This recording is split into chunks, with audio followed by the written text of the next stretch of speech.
হাতিয়া দেশের দক্ষিণাঞ্চলে বঙ্গোপসাগরের উপকূলীয় দ্বীপ, চারিদিকে পানি আর পানি।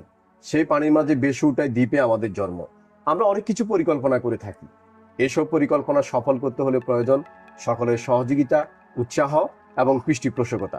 সেই ধারাবাহিকতায় অনুষ্ঠিত হতে যাচ্ছে জাহাজবাড়া উচ্চ বিদ্যালয়ের 50 বছর পূর্তি। এই অনুষ্ঠানটি আমাদের বর্তমান ছাত্রছাত্রী, সাবেক ছাত্রছাত্রী এবং অতিথি আরায়ণ নিয়ে আমাদের এই অনুষ্ঠানটি আগামী 23 তারিখ ঈদের তৃতীয় দিন অনুষ্ঠিত হতে যাচ্ছে। সেই ধারাবাহিকতায় জমজমাট এবং উৎসবমুখর পরিবেশে আমাদের অনুষ্ঠানের কার্যক্রম চলছে এবং এই বিষয়ে 1990 সালে সম্মানিত শ্রদ্ধাভাজন বড় ভাই জনাব মাস্টার নুরুদ্দিন স্যারের কাছ থেকে আমি মূল্যবান কিছু শুনতে চাচ্ছি। ধন্যবাদ মিজানুর রহমান। এসএসসি বেস 2006 আপনাকে এবং সাক্ষাৎকার গ্রহণকারী সেখানে রয়েছেন মুশফিকুর রহমান, এসএসসি বেস 2018। আমরা এখানে তিনজনের সমন্বয়ে যে আপনি আমাকে যে প্রশ্নটা করেছেন, প্রাকৃতিক সৌন্দর্য লীলাভূমি অপরূপ হাতিয়ার সর্বদক্ষিণে, নদী ঘেরা, গাছে ঘেরা, মাছে ঘেরা এই দ্বীপেরই একেবারে দক্ষিণে এই জাহাজবাড়া উচ্চ বিদ্যালয়ের অবস্থান। 1971 সালে এই বিদ্যালয়ের পথে চলা, এখানে অসংখ্য অগণিত ছাত্রছাত্রী এই বিদ্যালয় থেকে মানুষ হয়ে আজকে তারা বিভিন্ন জায়গায় কর্মরত আছে। সেক্ষেত্রে আপনিও পরিসংখ্যান অফিস ব্যুরো হাতিয়ার একজন কর্মরত চাকরিজীবী।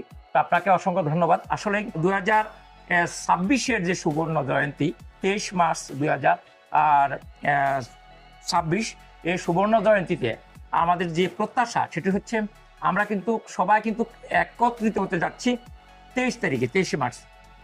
আমাদের যে প্রত্যাশা সেটি হচ্ছে এই বিদ্যালয়কে তুলে ধরার জন্য, এই বিদ্যালয়ে যে গতিশীল করার জন্য, এই বিদ্যালয়কে আরো বিশ্বের দরবারে মাথা উঁচু করে দাঁড়ানোর জন্য যে আমাদের যেসব ছাত্রছাত্রী এই বিদ্যালয়তে পড়ালেখা করে আজকে দেখা গেছে মানুষ হয়েছে, তাদের মাধ্যমে তারা সেদিন যে উপস্থাপন হবে, তারা উপস্থাপিত হবে, সে মাধ্যমে আমরা বিশ্বের দরবারে আরো উন্নত উচ্চ শিখর আহরণ করতে পারবো বলে বিশ্বাস করি।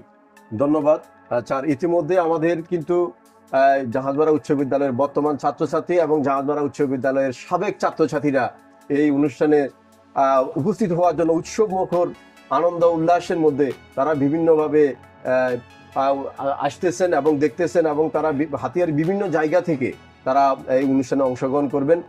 বিশেষ করে যারা রেজিস্ট্রেশন করতে পারেন নাই তাদের জন্য আসলে দুঃখজনক সংবাদ।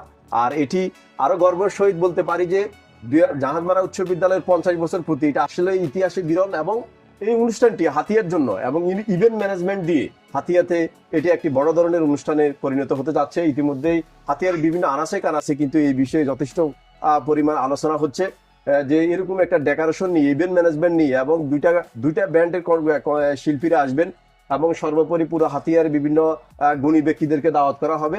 তো আমি মনে করি যে আমি ব্যক্তিগতভাবে যে আমি হয়তো 100 বছর পর্যন্ত স্যার বাঁচবো না, এই বিদ্যালয়ের 100 বছর পূর্তিতে হয়তো আমি দেখতে পারবো না, কিন্তু 50 বছরকে আমি স্মরণীয় করে রাখবো এবং আমাদের বিভিন্ন বেসের বড় ভাই, বড় বোন, ছোট ভাই, ছোট বোন এবং সবার প্রতি এবং সবাইকে দেখবো, এটাই হচ্ছে আসলে সবচেয়ে বড় পাওয়া। হ্যাঁ, সত্যি এ বিষয়ে আপনি যে মতামতটা ব্যক্ত করেছেন এটা অবশ্য ধন্যবাদ পাওয়ার যোগ্য মতামত। আমাদের এই হাতিয়ায় নদী গর্বে একেবারে নদীর কাছাকাছি, সাগরের কাছাকাছি পরিবেশে জেগে ওঠায় এই দ্বীপের এই অঞ্চলের জন্য এটাই এক ফার্স্ট এবং এটাই প্রথম। এত সুন্দর ডেকোরেশন, এত সুন্দর আয়োজন আমাদের প্রত্যেকটা প্রাক্তন অর্থাৎ সাবেক ছাত্রছাত্রীদেরকে তথা চলমান ছাত্রছাত্রীদেরকে এত বেশি অনুপ্রাণিত করছে, যেটা যারা রেজিস্ট্রেশন করে না তারা আসলে কিন্তু হতাশ, তারা আজকে হতাশ হয়েছে। আগামী দিনগুলোতে আপনার এই বিষয়ে কি মতামত আপনি আমাদের ব্যক্ত করবেন? আসলে রেজিস্ট্রেশনের বিষয়ে আমরা যথেষ্ট পরিমাণ চেষ্টা করেছি এবং সবাইকে উদ্বুদ্ধ করার চেষ্টা করেছি। বেস ভিত্তিক আমরা অনেকগুলো বিভিন্ন বেসকে বেস প্রতিনিধি হিসেবে দায়িত্ব দিয়েছি এবং সব কাজ আমরা করেছি। এরপরও যেহেতু রেজিস্ট্রেশন করতে পারে নাই তাদের প্রতি আমাদের সমবেদনা ছাড়া এই মুহূর্তে আর কিছু বলার আসলে সুযোগ নেই স্যার। আর আমাদের যে কাজ চলমান রয়েছে, ইতিমধ্যে আমাদের কাজ কিন্তু মাত্র 35% কাজ ইতিমধ্যে শেষ হয়েছে। যেহেতু আমাদের অনুষ্ঠানটা হচ্ছে সোমবার, আমাদের আরো 65% কাজ এখনো বাকি আছে।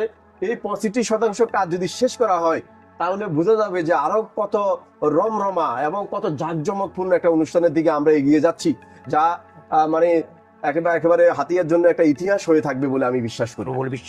ধন্যবাদ স্যার, ধন্যবাদ। আমাদের অনুষ্ঠানের আমরা একেবারে ক্রান্তি শেষ পর্যায়ে আসছি। আমরা আবারও অনুষ্ঠান নিয়ে আবারও কথা বলবো।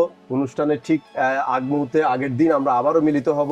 আমাদের বিভিন্ন পর্যায়ের তথ্যচিত্র নিয়ে আমরা আবারও কথা বলবো। ধন্যবাদ। ধন্যবাদ মিজানুর স্যার আপনাকে, ধন্যবাদ সেই মুশফিকুর রহমান আপনাকে।